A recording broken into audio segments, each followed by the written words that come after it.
Hello বন্ধুরা, পুতুল কিচেনে আপনাদের সবাইকে স্বাগত। আজকের রেসিপি চিলি চিকেন।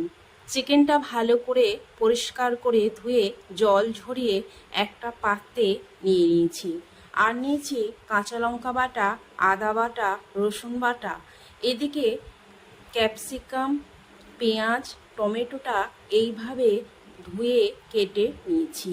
আর কিছুটা রসুন কুচানো নিয়েছি। এবার চিকেনের মধ্যে অল্প হলুদ গুঁড়ো, লঙ্কা গুঁড়ো, স্বাদ মতো নুন, কাঁচা লঙ্কা বাটা, আদা বাটা, রসুন বাটা, 1 চামচের মতন ভিনিগার দিয়ে ভালো করে মেখে নেব। তারপর 1 চামচের মতন তেল, 2 চামচ কর্নফ্লাওয়ার আর একটা ডিম ভেঙে দিয়ে ভালো করে মেখে 30 মিনিটের মতন চাপা দিয়ে রেখে দেবো। গ্যাসের মধ্যে কড়াই বসিয়ে সাদা তেল দিয়ে দেবো। তেলটা হালকা গরম হলে চিকেনগুলো ভেজে নেব। এখানে গ্যাসটা মিডিয়ামে রাখবো।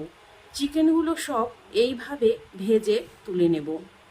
এদিকে একটা বাটিতে 4 চামচের মতন টমেটো সস, 1 চামচ রেড চিলি সস, 1 চামচ গ্রিন চিলি সস, 1 চামচ সয়া সস, 1/2 চামচ চিনি, অল্প নুন আর জল দিয়ে মিশ্রণটা গুলে রাখবো। এবার তেলের মধ্যে রসুন কুচানো দিয়ে নেড়ে অল্প পেঁয়াজ কুচি দিয়ে ভেজে ক্যাপসিকাম, পেঁয়াজ, টমেটো দিয়ে 5 মিনিটের মতন নেড়ে নেব। একটা বাটিতে 1 চামচ কর্নফ্লাওয়ার জল দিয়ে গুলে রাখবো। 5 মিনিট হয়ে গেছে। এবার সসটা যে গুলে রেখেছি সেটা ঢেলে দেবো।